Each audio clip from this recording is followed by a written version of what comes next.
I stood at the dam controls, my hand resting on the cold metal wheel that would change everything. The morning sun reflected off the water behind me, creating diamonds of light that danced across the surface of the reservoir. Below in the valley I could see them. 10 luxury houses standing proud and illegal on my land. Brandon's empire built on lies and theft. Built on my property. My phone buzzed. Another message from my lawyer. Are you sure about this, Naomi? Once you do it, there's no going back. I typed back quickly. I've never been more sure of anything in my life. But I wasn't at the dam yet. Not really. That moment would come. First, I needed to remember how I got here. How a woman who believed in love and trust ended up standing at a dam, preparing to watch her ex-husband's dreams wash away. It started 18 months ago on a Tuesday afternoon that seemed like any other day. I came home early from work. My head was pounding and I just wanted to lie down in our bedroom, maybe take some medicine and rest. Brandon had said he was working from home that day, handling some real estate deals. I figured he'd be in his office on calls like always. Our house was quiet when I walked in. Too quiet. I remember thinking it was strange that his car was in the driveway, but I couldn't hear his voice anywhere. Usually, when Brandon was on business calls, you could hear him from anywhere in the house. He had that big booming voice that filled every room. I walked upstairs, each step creaking slightly under my feet. The bedroom door was half open. I pushed it wider. That's when my whole world stopped. Brandon was in our bed. But he wasn't alone. Candace, my friend since college, was wrapped around him like she belonged there. They didn't even hear me at first. They were too busy with each other, too lost in their betrayal to notice I was standing there, watching my marriage die in real time. I must have made a sound because Brandon's head snapped toward the door. His eyes went wide, but not with guilt. With annoyance. Like I was interrupting something important. Naomi, he said, not even bothering to cover himself or Candace. We need to talk. Candace had the decency to look embarrassed, pulling the sheet up to cover herself. But she didn't leave. She didn't apologize. She just sat there in my bed in my house like she had every right to be there. How long? I asked. My voice sounded strange to my own ears, distant and cold. Does it matter? Brandon swung his legs out of bed and pulled on his pants. Look, Naomi, this isn't working anymore. You and me. It hasn't been working for a long time. How long? I repeated louder this time. 2 years, Candace said quietly from the bed. We've been together for 2 years. 2 years. While I was working 60-hour weeks to help pay for this house. While I was planning our future, talking about maybe starting a family. While I was trusting both of them, loving both of them, they were betraying me. I want a divorce, Brandon said like he was ordering coffee. Casual. Simple. Final. I looked at him, really looked at him, and wondered how I never saw it before. The late nights he claimed were work meetings. The business trips that seemed to multiply. The way he pulled away whenever I tried to be close to him. All the signs were there and I had ignored every single one. Get out, I said. This is my house too, Brandon replied, crossing his arms. I paid for half of it. Get out. I screamed it this time, and something in my voice must have convinced him because he grabbed his shirt and wallet and headed for the door. Candace scrambled to get dressed, avoiding my eyes the whole time.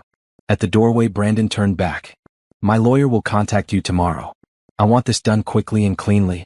We can split everything 50-50, sell the house, divide the accounts. You keep your land, I keep my business. Fair is fair. Then he left. Just walked out of our bedroom, out of our house, out of our marriage like the past 8 years meant nothing at all. I stood there for a long time, staring at our bed, at the wrinkled sheets that still smelled like his cologne and her perfume. I thought about all the plans we made, all the dreams I had. I thought about the woman I was an hour ago, who believed her life was stable and secure. That woman was gone now. I stripped the bed, threw everything into garbage bags and dragged them to the curb. Then I called my sister and I cried. I cried until there were no tears left, until my throat was raw and my eyes were swollen shut. The next morning I woke up on the couch. My phone was full of messages. From my sister asking if I was okay. From my mom, saying she was driving up to stay with me. From Brandon's lawyer with a formal notice of divorce proceedings. And one from Candace. I'm sorry it happened this way. But we're in love, Naomi. You have to understand. I deleted it without responding. What was there to say? That I understood? I didn't. I never would. The divorce papers arrived that afternoon. Brandon was asking for half of everything, including half the value of my grandmother's land in the valley. The land that had been in my family for 3 generations. The land my grandmother left to me specifically, in her will because she trusted me to take care of it. I called a lawyer that same day. A woman named Patricia Chin who came highly recommended and didn't waste time with sympathy. She looked over Brandon's demands and shook her head. He has no legal claim to your inherited property, she said. That land was yours before the marriage. He can't touch it. Good, I said. Because he's not getting 1 inch of it. The divorce took 4 months. 4 months of lawyers and negotiations and Brandon trying every trick to get more money. He claimed he contributed to the marriage and deserved compensation. He claimed I owed him for the years he supported me while I finished my engineering degree. I had receipts for everything. Every dollar I earned, every bill I paid. My lawyer presented it all to the judge, showing that I had actually contributed more financially to our marriage than Brandon had. His claims fell apart under scrutiny. In the end, the settlement was simple. He got the house and his business. I got my savings, my car, and my grandmother's land. No alimony either way. Clean break. I signed the papers on a Friday afternoon and moved out that same weekend.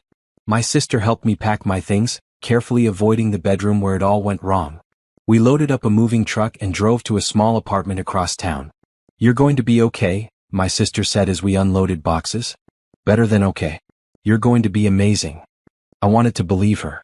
But that night, alone in my new apartment with boxes stacked around me, I felt anything but amazing. I felt broken and used and stupid for not seeing what was right in front of me. But I also felt something else. Something that started as a tiny spark in my chest and grew warmer every day. Anger. Not the hot, explosive kind that makes you do stupid things. The cold, calculated kind that makes you think clearly. The kind that makes you plan. I spent the next 6 months building my life back. I started a consulting business using my engineering degree, working with construction companies to improve their efficiency. The work was good, and it kept me busy enough that I didn't have time to think about Brandon or Candace or what they did to me. My business grew faster than I expected. Turns out, a lot of companies needed someone who understood both the technical side of construction and the practical side of making things work on a budget.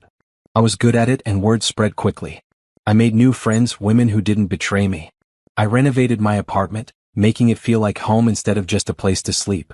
I started running in the mornings, getting strong and healthy. I was building something real, something that belonged only to me. But I never forgot about my land in the valley. The 40 acres my grandmother left me, with the creek running through it and the old growth trees she protected for decades. It was beautiful land, untouched and peaceful. I drove out there one Saturday morning, 6 months after the divorce was finalized. I wanted to walk the property, maybe think about what to do with it eventually. My grandmother always dreamed of it being used for something meaningful, something that would help people while protecting the natural beauty. That's when I saw them. Construction vehicles, bulldozers and excavators, piles of lumber and concrete, and foundation holes, 10 of them dug deep into my land. Someone was building houses on my property, and I didn't need to guess who. I parked my car and walked across the torn-up earth, my heart pounding. A construction foreman saw me and walked over. "Can I help you?" he asked. "This is my land," I said. "Who authorized this construction?" He pulled out a clipboard. "We have permits from the county. This development was approved 6 months ago.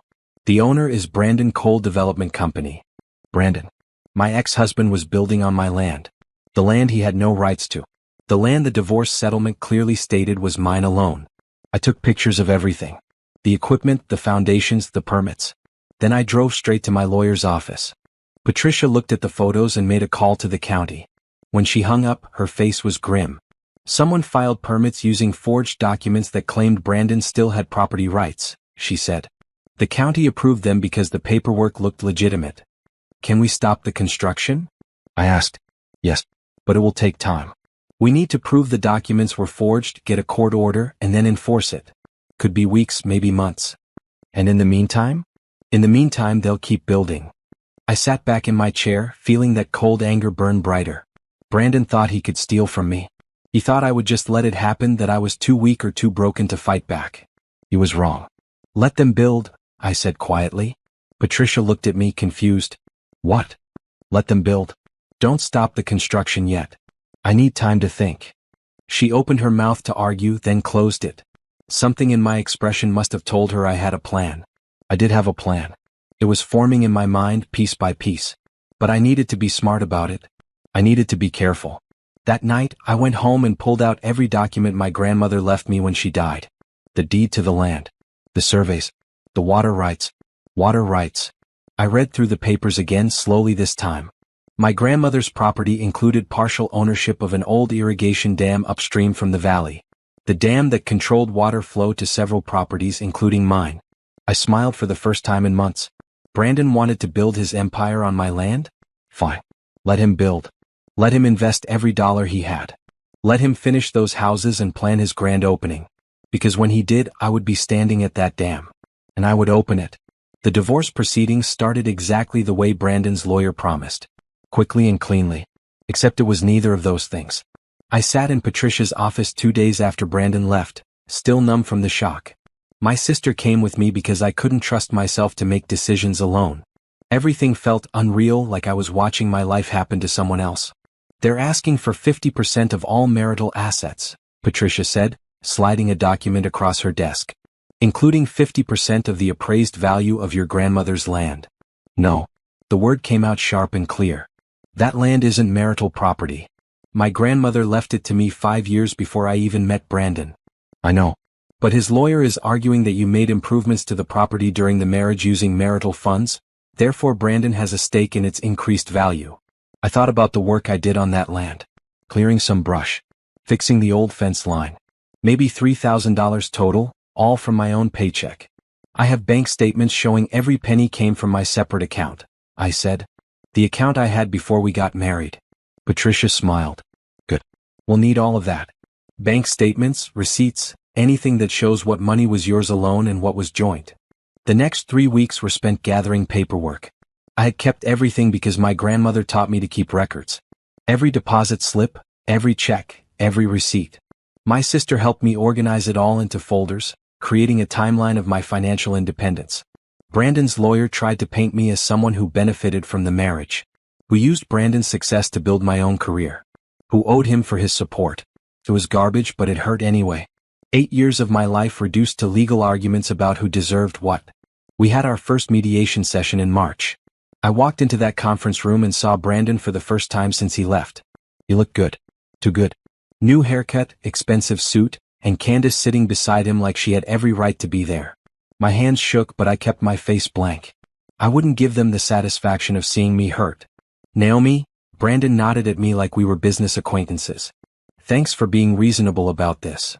Reasonable. The man who cheated on me with my friend, who destroyed our marriage, who was now trying to steal my inheritance, thought I should be reasonable. Let's just get this done, I said, sitting across from them. The mediator, a tired-looking woman in her 50s, opened a file. We're here to discuss the division of assets in the divorce of Brandon Cole and Naomi Harper. Let's start with the house. The house. Our house. The one we bought together, planning to raise kids there someday. The one I painted room by room, choosing colors we both liked. The one that no longer felt like home. I don't want the house, I said. He can have it. Brandon looked surprised. His lawyer looked even more surprised. They had probably expected a fight. The outstanding mortgage is $200,000, Patricia said. Naomi wants Brandon to refinance in his name alone and release her from the loan obligation. In exchange, she gives up any claim to equity. That's acceptable, Brandon's lawyer said quickly. Too quickly. They had been prepared to offer me money to give up the house. The cars, the mediator continued. Naomi drives a 2019 Honda. Brandon drives a 2021 BMW. I keep my car, he keeps his, I said. Everyone agreed. This was going faster than expected. Joint accounts, the mediator said. There's approximately $40,000 in savings and checking combined. Split it, I said. $20,000 each. Brandon nodded. His lawyer made notes. Retirement accounts. Naomi has a 401k with $75,000. Brandon has an IRA with $60,000. Each keeps their own, I said. Wait, Brandon's lawyer interrupted. My client contributed to the household expenses while Naomi was building her retirement account. He has a claim to a portion. I pulled out a folder. I have 8 years of bank statements showing my contributions to household expenses. I paid 55% of all bills throughout our marriage. If we're talking about contributions, I should be getting money from him, not the other way around. Patricia pushed copies of the statements across the table. I watched Brandon's lawyer flip through them, his confident expression fading. Fine, he said. Each keeps their own retirement. We moved through the smaller items quickly. Furniture divided evenly. No one fought over the couch or the dining table. Wedding gifts went to whoever received them from their side of the family. Then we got to the land. My client is asking for 50% of the appreciated value of the property known as Harper Valley, Brandon's lawyer said. The land was appraised at $300,000 before the marriage and is now worth approximately $600,000. My client is entitled to half the increase, which is $150,000. No, Patricia said firmly. The property was inherited by Ms. Harper prior to the marriage. It is her separate property under state law. Furthermore, the increase in value is due to market conditions in the area, not improvements made during the marriage. My client helped maintain the property, Brandon's lawyer argued. When? I asked, my voice cutting through the legal talk. When did you ever help with that land, Brandon? You never even wanted to visit it. You called it a waste of space. Brandon's face flushed. I supported you. I gave you time to take care of it. You didn't give me anything. I worked full-time and took care of the property on weekends. You were too busy with your business. And with Candace. The room went silent. Candace shifted in her seat, looking uncomfortable. Good. She should be uncomfortable. Let's stay focused on the assets, the mediator said diplomatically. The land is mine, I said clearly. It was mine before we married. It's mine now. He gets nothing from it. Brandon's lawyer tried to argue, citing cases and precedents. Patricia countered with her own cases. They went back and forth for an hour while I sat there, getting angrier by the minute. Finally, the mediator called a break. Patricia and I went to a small conference room down the hall. They're pushing because they think you'll cave, she said. They think you're emotional and vulnerable and willing to give up money just to end this. I'm not giving him $1 from that land, I said. Good. Because legally he has no claim. If we go to a judge, you'll win. They know it. This is a negotiating tactic. We went back into mediation. Brandon's lawyer made a new offer. They would drop the claim on the land if I gave up my share of the savings account. No, I said. I earned that money. Half is mine. More arguing. More legal terms thrown around. My head started to hurt, but I didn't back down. Finally, at 6 p.m, we reached an agreement. Brandon got the house, his car, his retirement account, and half the savings. I got my car, my retirement account, half the savings, and the land. No alimony. No further claims. We'll draw up the final papers, the mediator said. You'll need to sign them and file with the court. I nodded, exhausted. Patricia gathered our files and we left. In the parking lot, I sat in my car for a long time before starting the engine. It was done. My marriage was officially over, reduced to a list of assets divided down the middle. I should have felt relieved. Instead, I felt empty. My phone rang. My mom. How did it go? She asked. It's done. I kept the land. Good. That land is your future, baby. Your grandmother knew what she was doing when she left it to you. I drove back to my apartment, ordered takeout, and fell asleep on the couch with the TV on. The next morning, I woke up with new determination. The divorce wasn't final yet, but it would be soon. Time to start building my new life. I threw myself into my work. My consulting business needed attention and I gave it everything I had. I reached out to old contacts from my engineering days, let them know I was available for projects. Word spread fast. Within a month I had 3 clients. Within 2 months I was hiring a part-time assistant. The work was challenging and satisfying in a way my marriage never was. I also joined a gym and started taking boxing classes. There was something therapeutic about hitting things, about feeling strong and capable. The instructor, a woman named Rita, pushed us hard. Women need to know they're powerful, she said during one class. Not just physically, mentally, emotionally. You're all stronger than you think. I believed her. The final divorce papers came in late May. I signed them in Patricia's office, my hand steady. Brandon signed them the same day. The judge approved everything a week later. I was officially divorced. My sister took me out to dinner to celebrate. To new beginnings, she said, raising her glass. To new beginnings, I echoed. But even as I smiled and clinked glasses, part of my mind was already thinking about the land. About what Brandon might be planning. About the inheritance I fought so hard to keep. I didn't know yet that Brandon was already moving against me. That he had filed paperwork with the county weeks ago. That by the time I signed those divorce papers, construction permits were already approved for my property. I didn't know that my new beginning was about to become a war. But I would find out soon enough. Summer arrived hot and dry. I spent most of June working on a major project for a commercial developer who needed someone to redesign their warehouse efficiency. The job paid well and kept me busy 12 hours a day. It was exactly what I needed. My apartment started feeling like home. I bought new furniture, hung paintings I actually liked, and set up a small office in the second bedroom. Some nights, I would sit on my balcony with a glass of wine and think about how different my life looked now compared to 6 months ago. Different but better. I was making my own money, making my own decisions, living life on my own terms. No more compromising on what I wanted to watch on TV or where to go for dinner. No more pretending to enjoy Brandon's boring business dinners with people who only cared about money. I was free. On the last Saturday in June, I decided to visit the land. I hadn't been out there since the divorce was finalized, and I wanted to walk the property, maybe start thinking about what to do with it. My grandmother always dreamed of turning it into something meaningful. She talked about an education center where kids could learn about nature. Or maybe a retreat space for women who needed a place to heal. She never got to make those dreams real, but maybe I could. I drove out early, stopping for coffee on the way. The valley was beautiful in summer, with wildflowers blooming along the roadside and the mountains rising in the distance. This land had been in my family for 3 generations, and I felt that history with every mile. The dirt road leading to the property was rougher than I remembered. I slowed down, not wanting to damage my car on the ruts and rocks. Around the final bend, the valley opened up before me. And my heart stopped. The land was destroyed. Where there should have been open meadow and scattered trees, there were bulldozer tracks and piles of dirt. The creek I used to play in as a child was diverted into new channels. Trees were gone, ripped out and stacked like garbage. And everywhere there was construction. I stopped the car in the middle of the road, my hands frozen on the steering wheel. This couldn't be real. This had to be a mistake. Maybe I took a wrong turn, ended up on someone else's property. But no. There was the old oak tree my grandmother planted when she first bought the land. There was the rock formation that looked like a sleeping bear. This was my property. And someone was building on it. I drove forward slowly, taking in the destruction. 10 foundation holes, each one massive, dug deep into the earth. Concrete forms were already in place for several of them. Stacks of lumber sat wrapped in plastic. Portable toilets lined one edge of the site. This wasn't just random construction. This was a major development. A construction trailer sat near the entrance.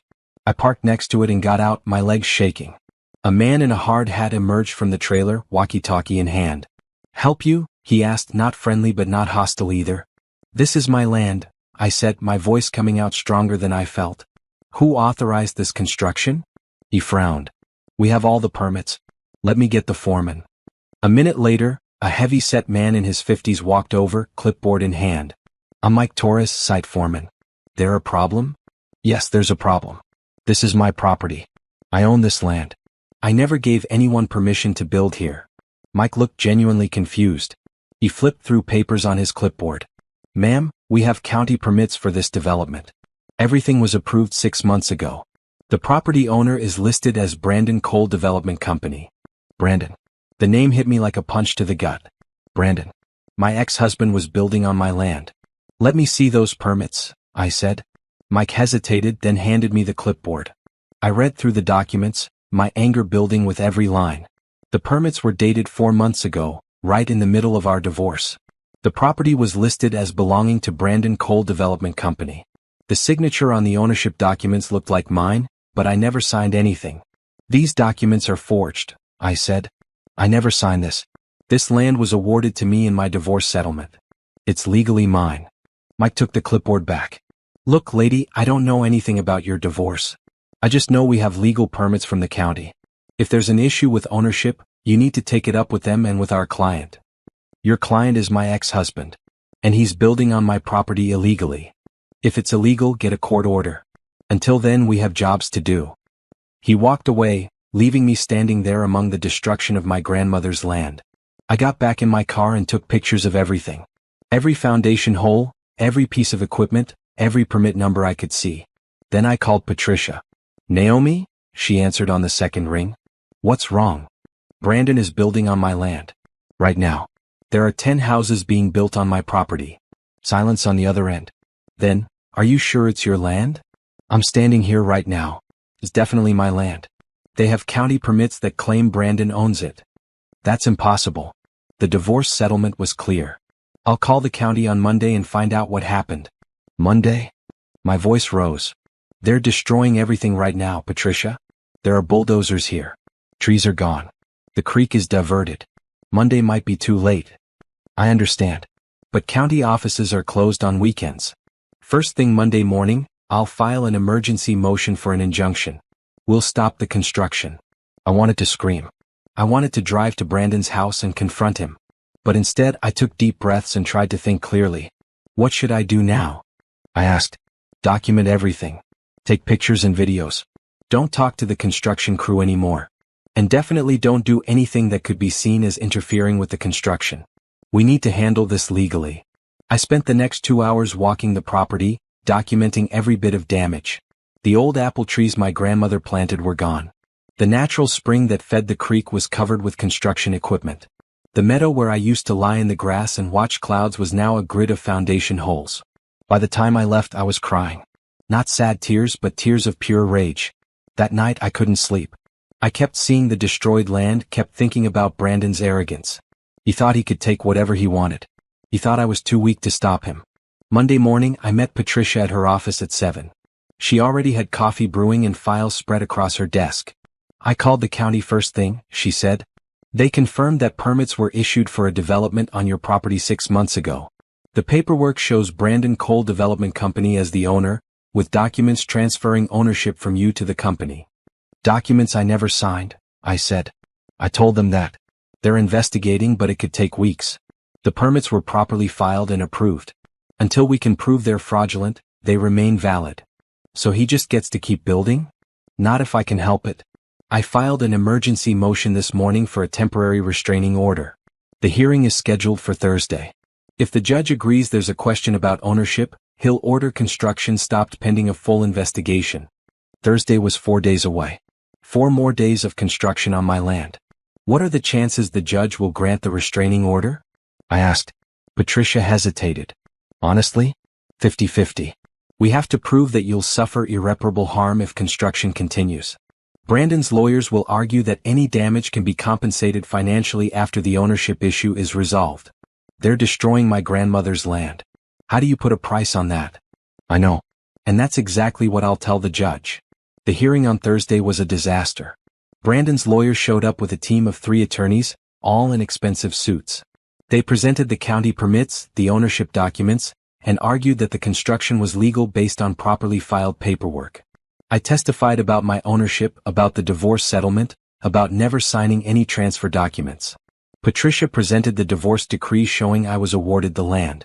The judge, an older man who looked tired of everyone's arguments, asked to see the ownership transfer documents. He studied them for a long time. These appear to be properly notarized, he said. The signature looks consistent with other documents in the file. It's not my signature, I said. Someone forged it. That's a serious accusation, the judge replied. Do you have a handwriting expert who can verify this? Patricia stood. We're in the process of retaining an expert, Your Honor. But that takes time. In the meantime, my client's property is being damaged every day construction continues. Brandon's lead attorney, a sharp-faced woman named Collins, spoke up. Your Honor, this is clearly a case of buyer's remorse. Ms. Harper signed documents transferring the property as part of a private business agreement with Mr. Cole before their divorce. Now she's trying to back out of that agreement by claiming the documents are fake. That's a lie, I said, standing up.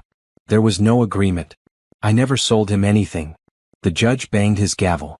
Ms. Harper, sit down. This is not a trial. This is a hearing to determine if there's sufficient cause to halt construction temporarily. I sat down, my face burning. The judge looked at all the paperwork again. I'm not prepared to issue a restraining order based on what I see here. The permits appear valid. The ownership documents appear legitimate. If Ms. Harper believes they're fraudulent, she can pursue that through proper channels. But I'm not going to shut down a legal construction project based on allegations alone. Your Honor, Patricia tried again, but the judge cut her off. Motion denied. Next case. And just like that, it was over. Outside the courthouse, I sat on a bench and put my head in my hands. Brandon walked past with his lawyers, Candace on his arm. He didn't even look at me. We'll keep fighting, Patricia said, sitting beside me. We'll get a handwriting expert. We'll prove the documents are fake. We'll get the county to revoke the permits. How long will that take? Months. Maybe longer if they fight us on everything. By then, the houses will be finished. Patricia didn't argue because we both knew it was true. I drove back to the land that afternoon. The construction crew was back at work, pouring concrete for one of the foundations. The sound of machinery filled the valley that used to be silent except for birds and wind. I sat in my car and watched them destroy my grandmother's legacy, piece by piece. And I realized something important. The legal system was too slow. By the time we proved the documents were fake, by the time we got the permits revoked, Brandon would have finished building. He would have invested millions into the development. And then what? Would they make him tear the houses down? Probably not. More likely they'd just make him pay me compensation. But I didn't want compensation. I wanted my land back. I wanted him to lose everything he built on my property. And suddenly I knew there had to be another way. A way that didn't rely on judges or lawyers or systems that moved too slowly to help me. I just had to figure out what that way was. I hired a private investigator the next morning. His name was James Wu, and he came recommended by Patricia's firm. Former police detective, now running his own agency. He met me at a coffee shop near my apartment. "Tell me what you need," he said, pulling out a notebook. I explained everything. The divorce, the land, the construction. The permits that used my forged signature. Brandon and Candace's involvement. "I need to know how he did it," I said. "How he got those permits. Who helped him. What his plan is. Everything." James made notes while I talked. When I finished, he looked up. "This is going to take time. And it won't be cheap. I charge $150 an hour plus expenses.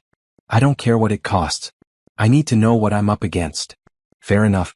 I'll start with the county records, see who filed the original permits and what documents they submitted. Then I'll look into Brandon's business, his partners, his finances. Give me 2 weeks." 2 weeks felt like forever, but I agreed. James left to start his investigation, and I went back to trying to live my normal life. Except nothing felt normal anymore. I threw myself into work, taking on extra projects to pay for the legal fees and investigation costs. My consulting business was doing well, but the expenses were adding up fast. Patricia's firm was billing me $10,000 a month. James would cost at least another $6,000 for his investigation.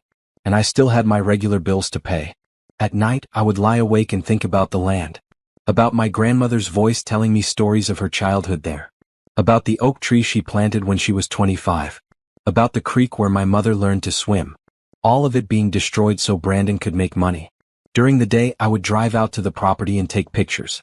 I documented every stage of construction, watching as the foundations took shape and walls started going up. The houses were massive, each one at least 4,000 square feet. Luxury homes for wealthy buyers. I estimated Brandon was spending at least $2 million on construction. Maybe more.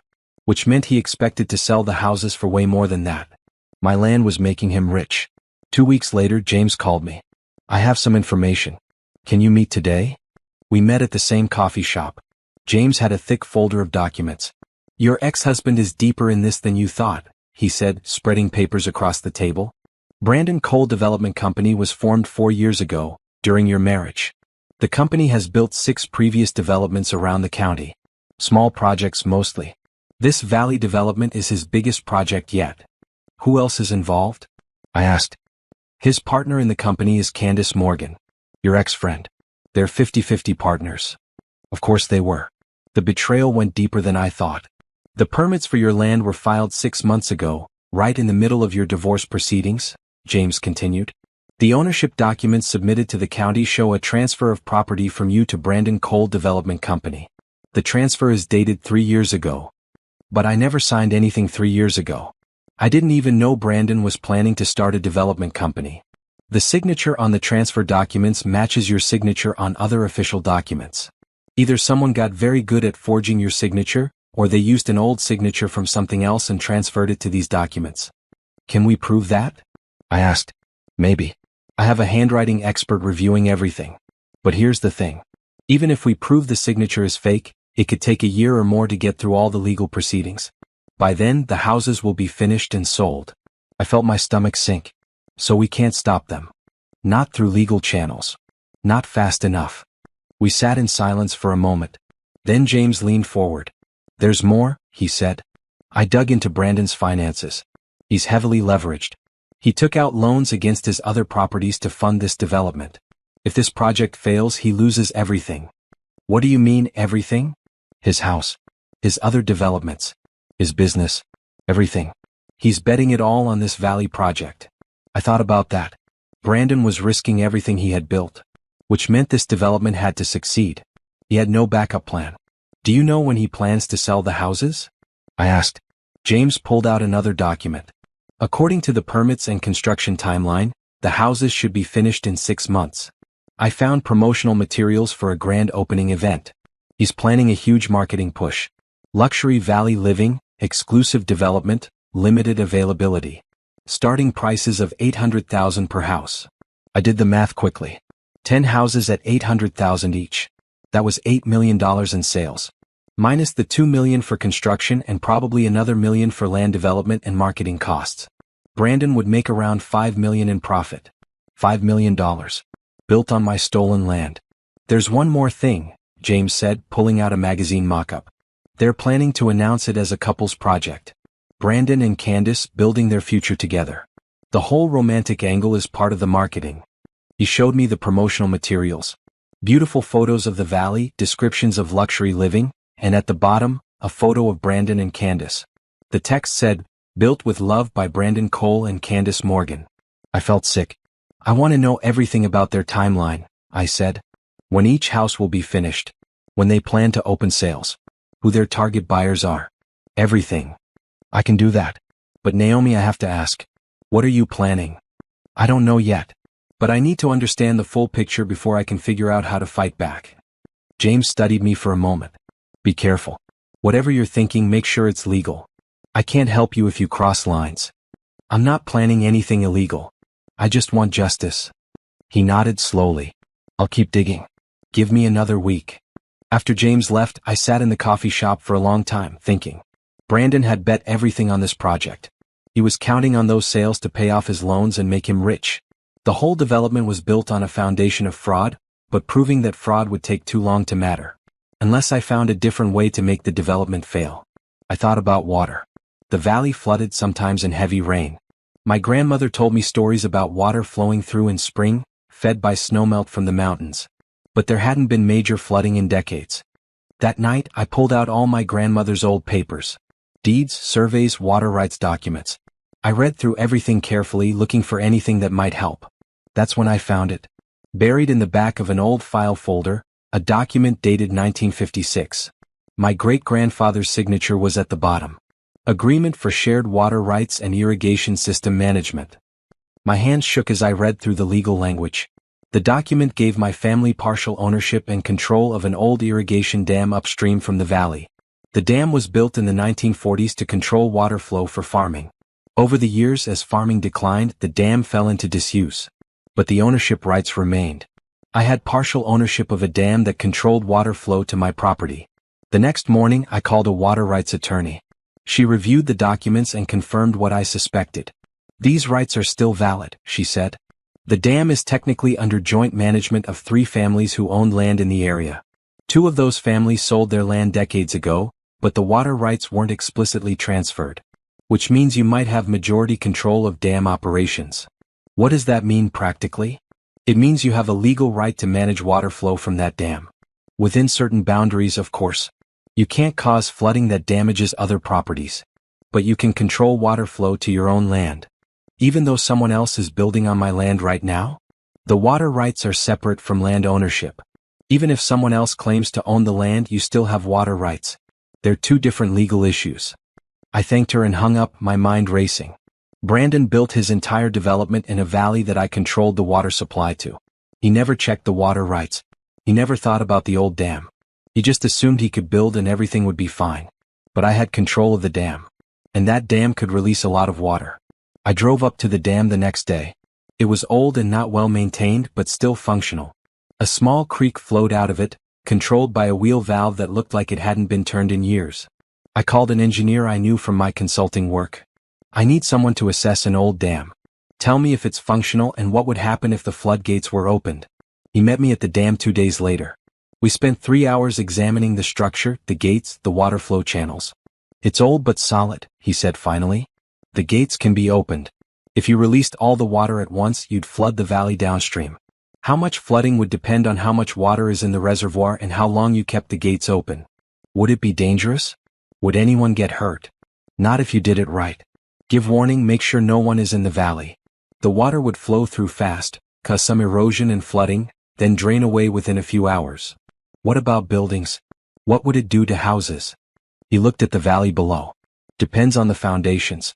If they're not properly sealed against water, you could have serious damage. Flooding, foundation erosion, that kind of thing. But I'm not sure why you're asking. Just curious about the property. Thanks for your help. After he left, I stood at the dam for a long time looking down at the valley. At the 10 houses taking shape on my stolen land. I wasn't ready to open the dam yet. I needed to be sure. I needed to know that when I did this, it would accomplish what I wanted. And I needed to make sure it was legal. The water rights attorney confirmed I had the right to manage water flow. The engineer confirmed the dam was functional. James was gathering information about Brandon's timeline and finances. All the pieces were coming together. I just needed to wait for the right moment. Patricia filed a lawsuit in early September. Not just against Brandon, but against Brandon Coal Development Company, Candace Morgan, and the county for approving fraudulent permits. This is going to be a long fight, she warned me. Brandon has good lawyers and deep pockets. They'll fight us on every single motion. She was right. The legal battle became a war of attrition. Brandon's lawyers filed a motion to dismiss the lawsuit, claiming I had no standing because the permits were legally issued. We countered with evidence that the ownership documents were forged. They demanded proof from a handwriting expert.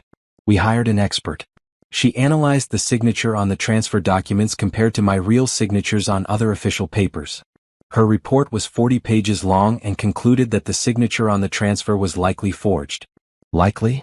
I asked Patricia. Not definitely?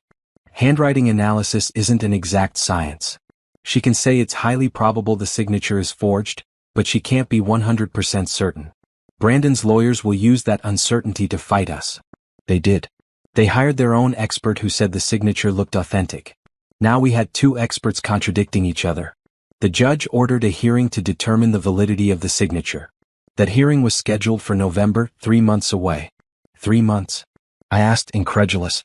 The houses will be almost finished by then. I know. But that's how the system works. We can ask for an expedited hearing, but there's no guarantee we'll get it. We asked. The request was denied. The court calendar was full. Meanwhile, construction continued. I drove out to the property every weekend and watched the houses take shape. Walls went up. Roofs went on. Windows were installed. They were beautiful houses, I had to admit. Large and modern with big windows facing the mountains. My grandmother's land was becoming someone else's dream.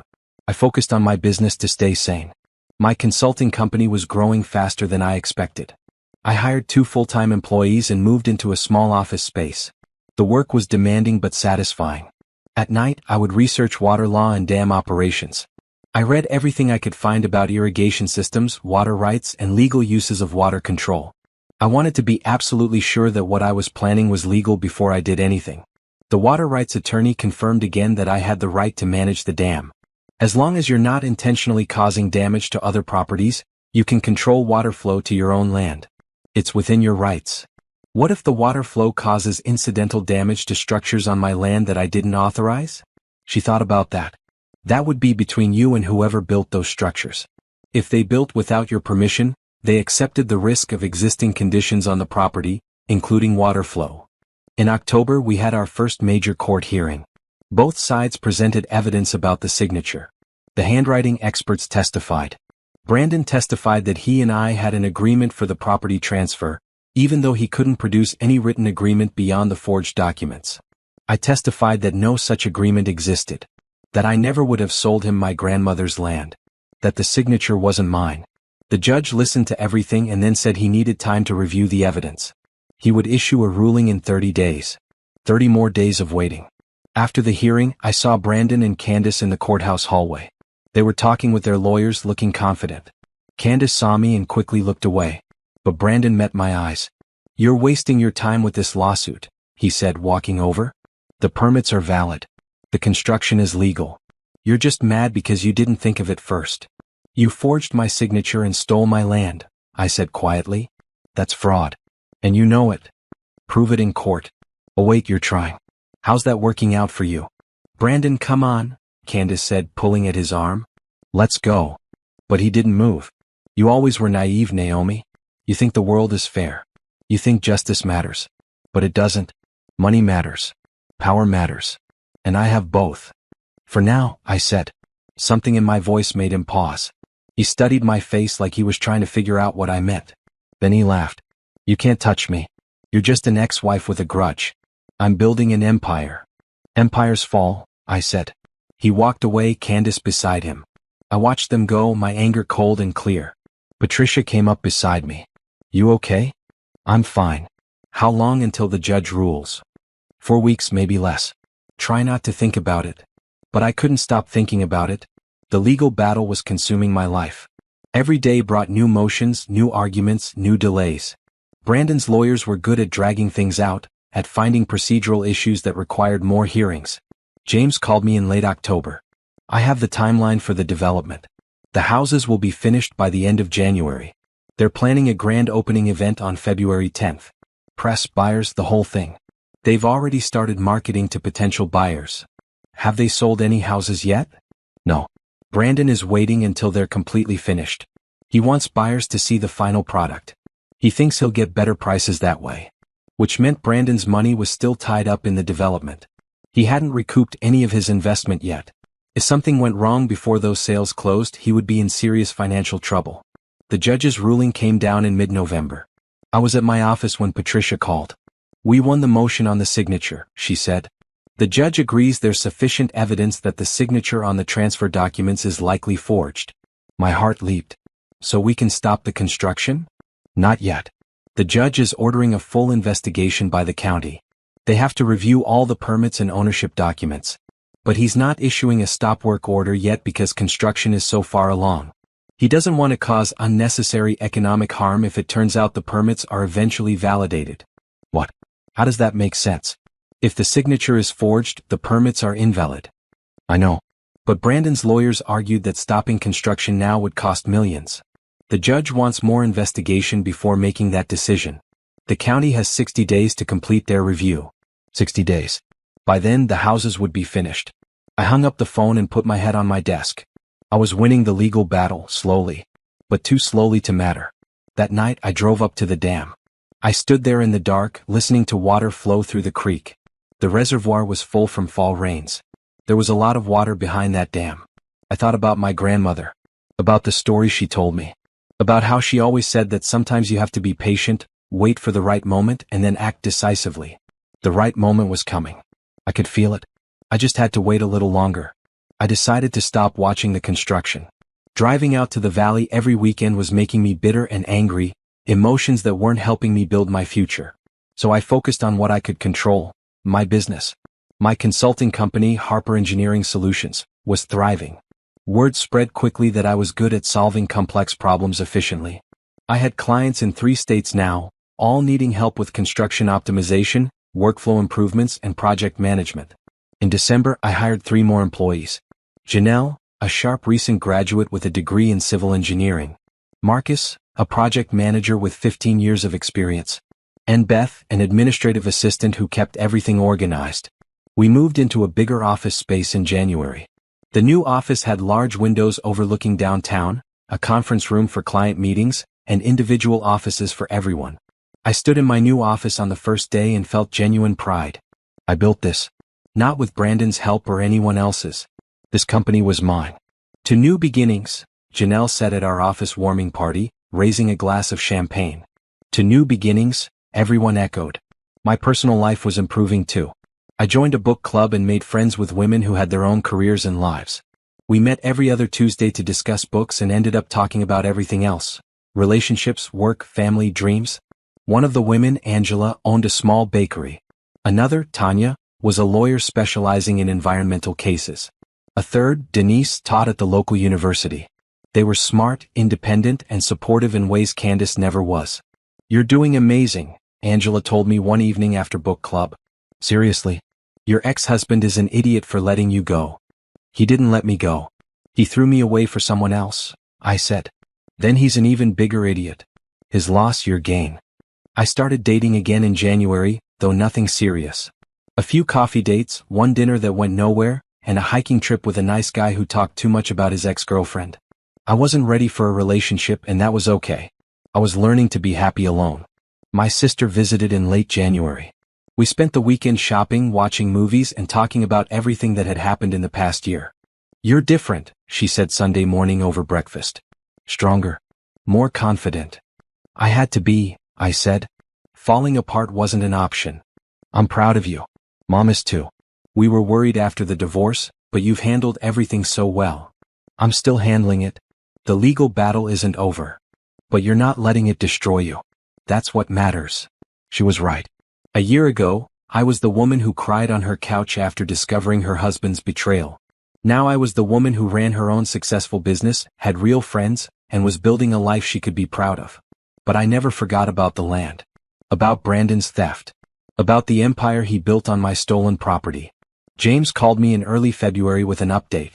"The houses are finished. Brandon is having a final inspection this week. The grand opening is scheduled for February 10th as planned." "Have they sold any houses yet?" "Not officially. But they have interest from several buyers.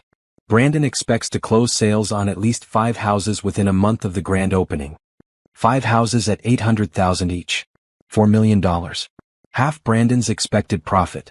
"When is the grand opening event?" I asked. "Saturday, February 10th, starting at 2 in the afternoon. They're inviting potential buyers, local press, and some city officials. Brandon is planning to propose to Candace at the event." Of course he was. Make it a spectacle. Get attention for the development and for their relationship. "Are they doing tours of the houses?" I asked. "Yes. Open house style. Buyers can walk through all 10 houses, see the quality, imagine themselves living there." I thought about that. Brandon and Candace would be busy with guests, with press, with making their big announcement. They would be distracted. "Thanks, James. This is helpful. Naomi, whatever you're planning, please be careful." "I'm always careful." I called the water rights attorney the next day. "If I wanted to release water from the dam, what's the legal process?" "You'd need to file a notice with the county at least 48 hours in advance. The notice lets them know water levels will be changing. It's mainly for people downstream who might be affected." "Do I need permission to release the water?" "No. You own the water rights. You just need to give notice." "What if someone built structures in the path of the water flow without my permission?" "That's their problem. You're not responsible for unauthorized structures on your property. But you do need to make sure you're not intentionally causing damage. The water release has to be for a legitimate purpose." "What counts as a legitimate purpose?" "Irrigation, flood control, property maintenance. Cleaning out the irrigation channels would be legitimate. Testing the dam operation would be legitimate. Releasing excess water to prevent dam failure would be legitimate." I thought about that carefully. If I haven't released water from the dam in years and I need to clear out the channels to make sure they're still functional, that would be legitimate maintenance? Absolutely. Old irrigation systems need regular testing and maintenance to ensure they're safe and functional. And if I gave proper notice to the county, and the water flowing through my property happened to impact unauthorized construction, that wouldn't be my fault? The attorney was quiet for a moment. Then, "Naomi, I need to be clear.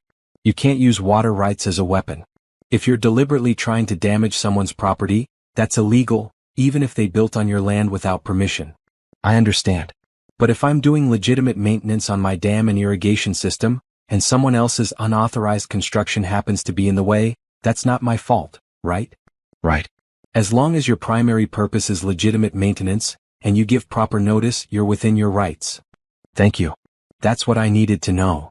I spent the next week planning carefully. I consulted with the engineer who assessed the dam to make sure everything would work properly. I reviewed all my grandmother's old documents about the irrigation system. I made sure I understood every legal aspect. On Wednesday, February 7th, I filed a notice with the county. Water release from irrigation dam 7 scheduled for Saturday, February 10th, beginning at 2 p.m. Purpose: system maintenance and channel clearing. Expected duration: 2 to 4 hours. The county clerk stamped the notice and filed it. It was public record now. Anyone who checked could see I was planning to release water. But who checks irrigation notices? Not Brandon. Not his development company. They were too busy preparing for their grand opening. Thursday and Friday I gathered everything I would need. I made sure my car had a full tank of gas. I prepared a detailed timeline. I contacted Patricia and told her to be ready for phone calls over the weekend. "What are you doing?" she asked.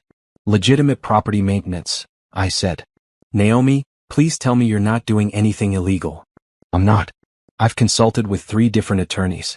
Everything I'm doing is completely legal and within my rights as a property owner. Why does that not make me feel better? Because you're a lawyer and you worry about everything. Trust me, Patricia. I know what I'm doing. Friday night I barely slept. I kept running through the plan, checking every detail. The water rights were clear. The notice was filed. The purpose was legitimate. Everything was legal. At 6 on Saturday morning, I drove up to the dam.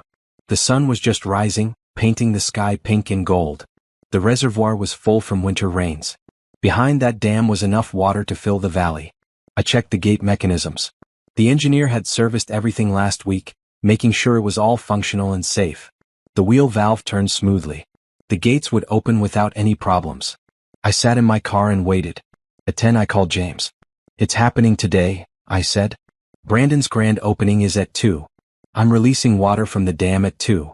Jesus, Naomi. Are you sure about this? I'm sure. I need you to be ready to document everything. I want photos of the development before and after. I want you to witness what happens. I'll be there. But Naomi, this could go wrong in a lot of ways. It won't. I've planned everything carefully. At noon, I drove down to a hilltop overlooking the valley. From here, I could see the entire development. All 10 houses, beautiful and complete, sitting in the valley below. I could see cars starting to arrive for the grand opening. Expensive cars. Potential buyers. A white tent was set up between the houses. Tables, chairs, a catering truck. Brandon and Candace were getting ready for their big day. I watched them through binoculars. Brandon in an expensive suit, shaking hands with people.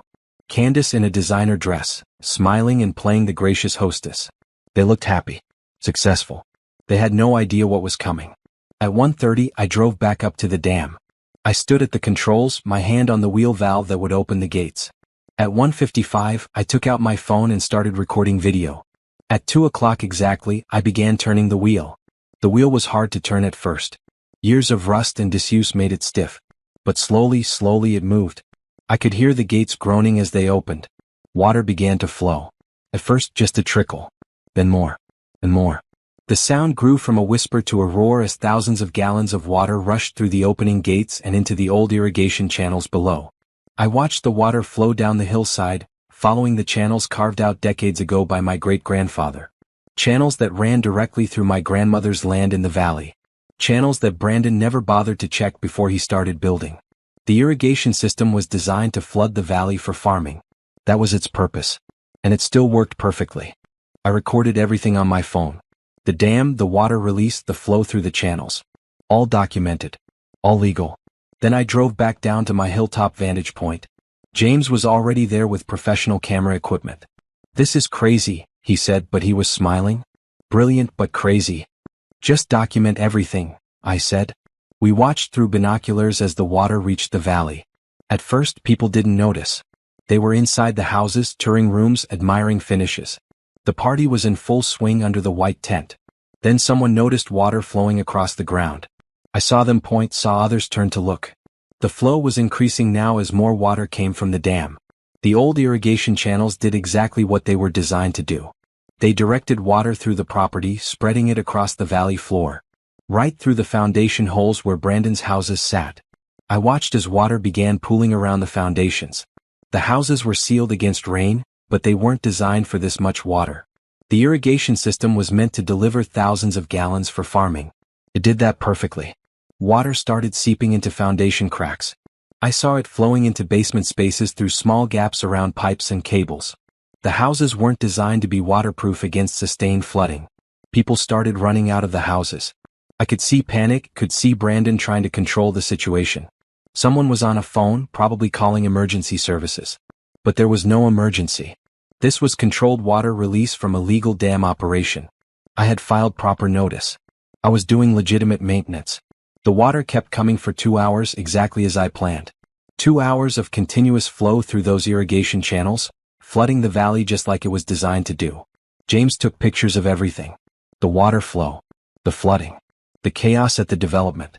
Brandon arguing with someone who might have been a county official. Candace standing in her designer dress with water soaking her shoes. At 4 o'clock, I drove back up to the dam and closed the gates. The water flow stopped. Within 30 minutes, the valley started draining. The irrigation channels carried excess water away naturally, just like they were designed to do. I drove home, exhausted but satisfied. That evening, James sent me his photos. The development was a disaster. Water had flooded basements, soaked insulation, damaged drywall. Foundations were cracked from the water pressure. Landscaping was destroyed.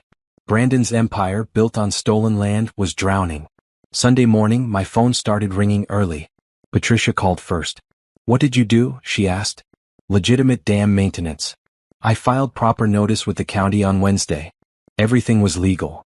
Brandon is threatening to sue you for property damage. He can try.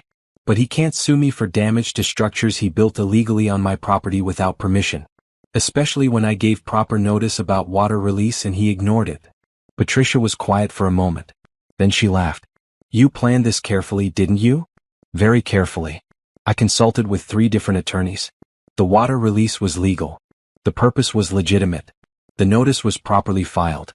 And if Brandon's illegal structures were damaged, that's his problem. He's claiming you did it on purpose to sabotage his development. Can he prove that? My primary purpose was system maintenance. I haven't released water from that dam in 5 years. The irrigation channels needed to be cleared and tested. That's legitimate property maintenance. And the timing? The fact that you did it during his grand opening? Coincidental. I filed the notice days in advance. If he had bothered to check county records, he would have seen it coming. His failure to monitor public notices about water releases isn't my fault." Patricia laughed again. "You're brilliant. Infuriating but brilliant. What happens now?" "Now we wait and see what he does." What Brandon did was call the police. By Sunday afternoon, I had 2 officers at my door. "Miss Harper? We need to ask you some questions about yesterday's incident at the Valley Development." "Come in," I said calmly. "Would you like coffee?" They declined. We sat in my living room while they asked questions about the water release. I answered everything honestly. Yes, I released water from the dam. Yes, I knew there was a development in the valley. Yes, I knew my ex-husband built it. No, I didn't do it to damage his property. I did it for legitimate maintenance of an irrigation system I'm responsible for. Yes, I filed proper notice with the county. No, I had no way of knowing whether anyone would check that notice. "Mr. Cole says you did this deliberately to sabotage his business," one officer said. "Mr. Cole built 10 houses on my property without permission using forged documents. There's an active lawsuit about it. The structures were built illegally on land I own. I was conducting legitimate maintenance on my water rights. If his illegal structures were damaged, that's not my responsibility." The officers looked at each other.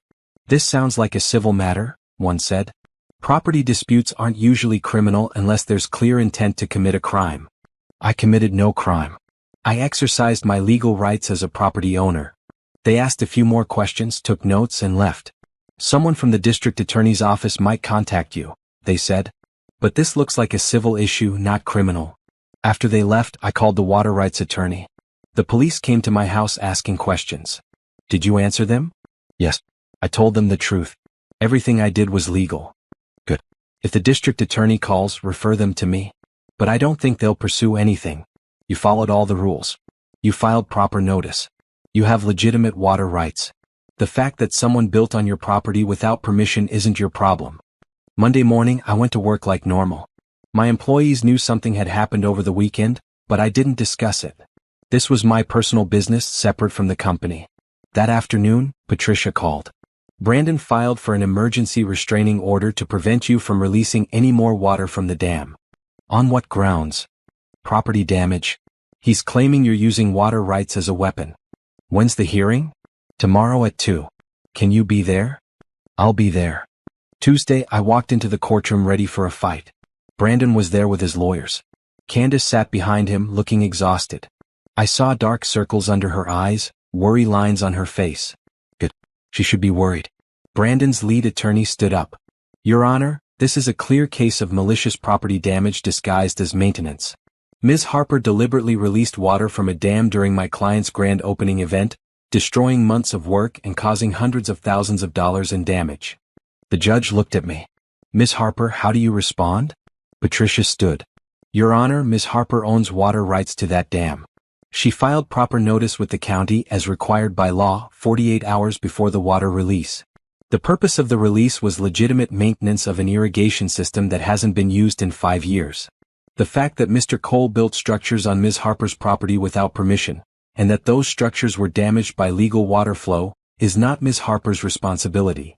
She did it on purpose. Brandon burst out. She wanted to sabotage my development. The judge banged his gavel. Mr. Cole, control yourself. Patricia continued. Mr. Cole is currently being sued for fraud, forgery, and trespassing related to this development. He built on property he doesn't own using forged documents.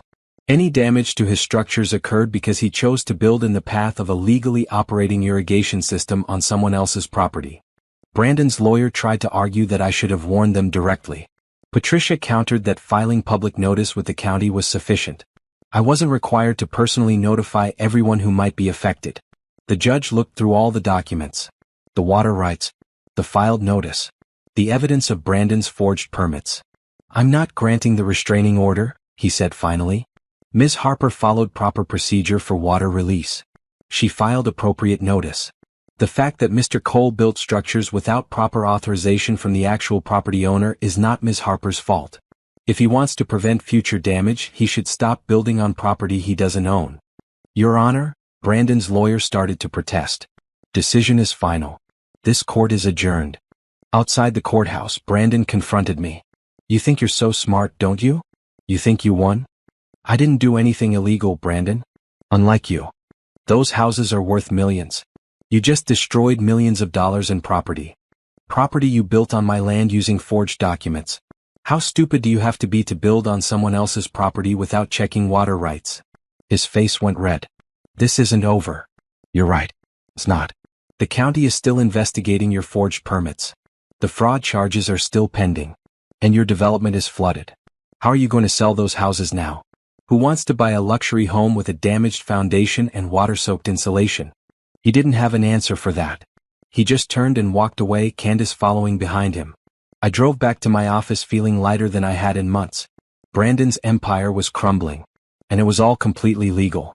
The news about the flooded development spread quickly. Local media covered the story, initially portraying it as a disaster for the new development.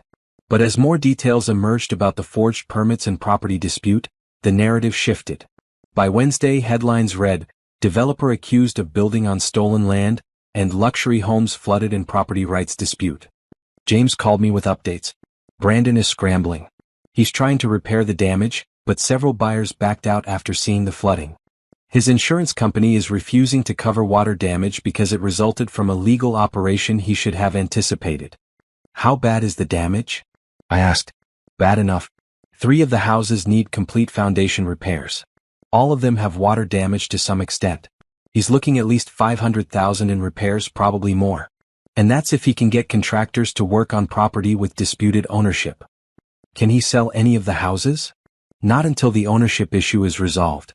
No title company will ensure a sale when there's an active lawsuit about who actually owns the property. Which meant Brandon's money was tied up in 10 houses he couldn't sell and couldn't repair without investing more money he probably didn't have. Patricia called that afternoon. The county completed their investigation. They've revoked all the permits for Brandon's development. The ownership documents were confirmed to be fraudulent. They're referring the case to the district attorney for possible criminal charges. When will that happen? Could be months. But in the meantime, Brandon can't do any more construction on the property. And he has to either complete repairs using his own money without permits, or leave the houses as they are. What about getting him off my land completely? That's next. I'm filing a motion for immediate possession based on the fraudulent permits. With the county investigation complete, we have solid grounds. The judge should order Brandon to remove all structures from your property. How long will that take? Could be weeks, could be months. Depends on how much Brandon fights it. But we're in a much stronger position now. I hung up feeling satisfied. Brandon was trapped. His development was damaged, his permits were revoked, and he couldn't sell anything. Every day that passed cost him more money in loans, property taxes, and lost opportunities. Meanwhile, my business continued to grow. I landed a major contract with a regional construction firm, consulting on 5 different projects simultaneously. The work was demanding, but my team handled it well. You seem happier lately, Janelle commented during a team meeting. More relaxed. Things are coming together, I said. both personally and professionally. That weekend, I drove out to the valley for the first time since the flooding. I wanted to see the damage up close. The houses stood silent and damaged. Windows were broken where construction workers tried to pump water out. Landscaping was destroyed, just piles of mud and dead plants. Several foundations had visible cracks. I walked through my grandmother's land, away from the houses. In places where Brandon hadn't torn everything up, I could still see remnants of what it used to be. A few of my grandmother's apple trees survived. The creek, returned to its natural channel after the flooding, ran clear and strong. This land could be beautiful again. It would take work, but I could restore it. And when I did, I would build something meaningful here, something my grandmother would be proud of. My phone rang. Patricia. The judge granted our motion for possession, she said. Brandon has 60 days to remove all structures from your property. Remove them? All 10 houses. Yes. He built them on your land without authorization. They have to be demolished and removed. I thought about that. 10 massive houses, built with materials worth millions, reduced to rubble and hauled away. What if he doesn't comply? I asked. Then the county will demolish them and bill him for the cost. Either way, they're coming down. After we hung up, I sat in my car looking at the houses. Brandon invested everything in this development. His money, his time, his reputation. And now he would watch it all torn down. That night I couldn't sleep. Not from guilt, but from anticipation. Tomorrow, Patricia would serve Brandon with the court order. He would have 60 days to demolish his empire. And I would be there to watch. The story begins here where it was always meant to begin. At the dam, with my hand on the controls, preparing to release the water that would change everything. But you know this part now. You know about the wheel valve, the flowing water, the flooding valley. You know about Brandon's grand opening party destroyed by legal water release. What you don't know is what came after. The 60-day deadline arrived in April. Brandon hadn't removed the houses. He couldn't. He was buried in legal problems, fighting criminal fraud charges, dealing with angry investors, and watching his business collapse. On day 61, county demolition crews arrived at the valley. I drove out to watch, standing on my hilltop vantage point as heavy equipment rolled onto my property. James stood beside me. You sure you want to watch this? I'm sure. I need to see it. The first house came down in less than an hour. Excavators tore into walls, pulling down structures that took months to build. The sound of destruction echoed through the valley. One by one the houses fell. All 10 of them reduced to piles of rubble and broken dreams. Brandon showed up on the third day, standing at the edge of the demolition site. Even from a distance, I could see his shoulders slumped in defeat. He watched his empire being destroyed, and there was nothing he could do to stop it. Candace wasn't with him. According to James, she left Brandon 2 weeks ago when the money ran out. She filed for dissolution of their business partnership and moved to another state. Brandon lost everything. His business, his money, his relationship. All of it gone. The demolition took 2 weeks. When it was done, the valley was scarred but empty. All traces of Brandon's development were hauled away. My land was mine again. I hired an environmental restoration company to help repair the damage. We replanted trees, restored the natural creek flow, and seeded native grasses across the torn-up earth. The district attorney charged Brandon with fraud, forgery, and theft. His trial was scheduled for September. He faced up to 10 years in prison if convicted. I didn't attend any of the court proceedings. I was done with Brandon. He was someone else's problem now. Instead, I focused on my future. On the land, on my business, on building something real and lasting. In June, I started planning what to build on my grandmother's land. Not houses for profit. Something meaningful. I designed an education center focused on environmental sustainability and conservation. A place where kids could learn about nature, where families could camp and hike, where people could come to heal and reconnect with the natural world.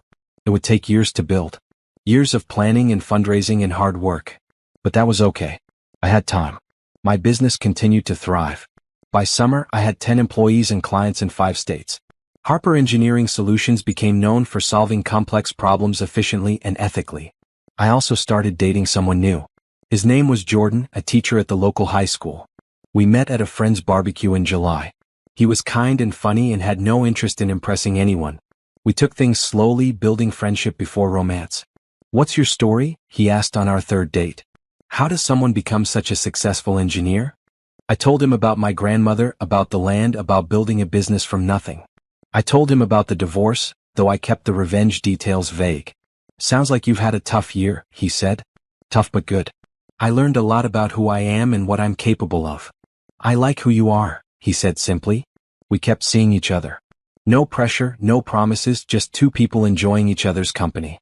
By fall, construction started on the education center. Nothing major yet, just site preparation and foundation work. But seeing progress on my grandmother's land felt like coming full circle. Brandon's trial happened in September. He was convicted on all counts. The judge sentenced him to 7 years in prison and ordered him to pay restitution of $3 million to cover my legal fees and property restoration costs. He would never pay it all. He had declared bankruptcy in August. But the principle mattered more than the money. I didn't feel victorious when I heard the verdict. I felt tired. Tired of fighting, tired of anger, tired of looking backward. It was time to look forward. 1 year later, I stood in the valley on a beautiful October morning. The education center was nearly complete. A main building with classrooms and offices. A community center with kitchen facilities for events. Cabins for overnight guests. Walking trails through restored woodland. It was beautiful. More beautiful than anything Brandon could have built. The grand opening was scheduled for the following weekend. Local schools were sending students for the first environmental education programs. Families had booked cabins for the summer season. Everything I planned was coming together. Jordan stood beside me, his hand warm in mine. We'd been together for over a year now, building something real and lasting. No games, no betrayal, just genuine partnership. Your grandmother would be proud, he said. I hope so. This is what she always wanted for this land. My business was better than ever. I had 20 employees now, office space in 2 cities, and a reputation as one of the best consulting firms in the region. Success I built myself without depending on anyone else. My sister and mother came for the education center's opening weekend. We walked the trails together looking at everything I'd created. You did this all yourself, my mom said, her voice full of pride. After everything Brandon put you through, you didn't let it break you. I almost did, I admitted. But I realized being broken only hurts me. Building something better is the real revenge. The weekend was perfect. Kids learning about watersheds and ecosystems. Families hiking and camping. People finding peace in nature. On Sunday evening, after everyone left, I walked down to the creek alone. The water ran clear and strong, following its natural path through my land. The dam upstream was still functional, but now it served its original purpose. Managing water for the education center's gardens and programs. I thought about Brandon sometimes, but without anger now. He was in prison paying for his crimes. His life was his own problem. I thought about Candace too. Last I heard, she was working as a receptionist in Florida, her dreams of being a developer gone. She sent me a letter once, apologizing for everything. I never responded. Some betrayals don't deserve forgiveness. Mostly I thought about my grandmother. About the legacy she left me. Not just land but values, strength, resilience, the ability to build something meaningful from nothing.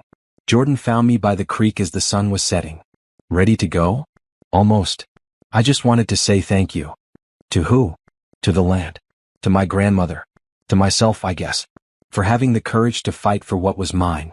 He wrapped his arm around me. You're amazing, you know that?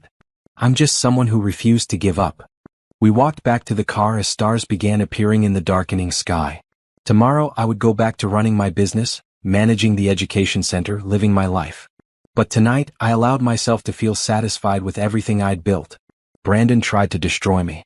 He tried to steal my inheritance and build his empire on my losses. Instead, I destroyed his empire and built something better. Something that would last long after his prison sentence ended. Something that honored my grandmother's memory and helped others. That was the best revenge of all. Not tearing him down, though that happened too. But building myself up. Creating something meaningful. Finding genuine happiness that didn't depend on anyone else. I thought I needed Brandon to be happy. I thought marriage and partnership were the only way to build a life. But I was wrong. The strongest foundation is the one you build yourself. And my foundation was unbreakable. As we drove away from the valley, I looked back one last time at the education center standing in the moonlight. Tomorrow it would be full of life and learning again. But tonight it was mine alone. A testament to survival. To strength. To revenge achieved not through destruction but through creation. Brandon built 10 houses on my land thinking he could profit from my loss. I opened the dam and watched his empire wash away. Then I built something better in its place. And that's where my story ends. Not with anger or bitterness but with peace. With a successful business, A beautiful education center, genuine friends, and a partner who respects me. Brandon's story ended in a prison cell, broke and alone.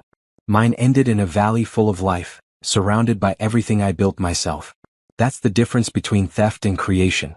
Between temporary victory and lasting success. Between building on someone else's foundation and building your own. I am Naomi Harper, owner of Harper Engineering Solutions and the Harper Valley Education Center. Survivor. Builder. Woman who refused to be destroyed by betrayal. And I am happy. Genuinely, completely, permanently happy. Without Brandon. Without Candace. Without anyone who didn't deserve a place in my life. I am enough. My success is enough. My life is enough. And that's the greatest revenge of all.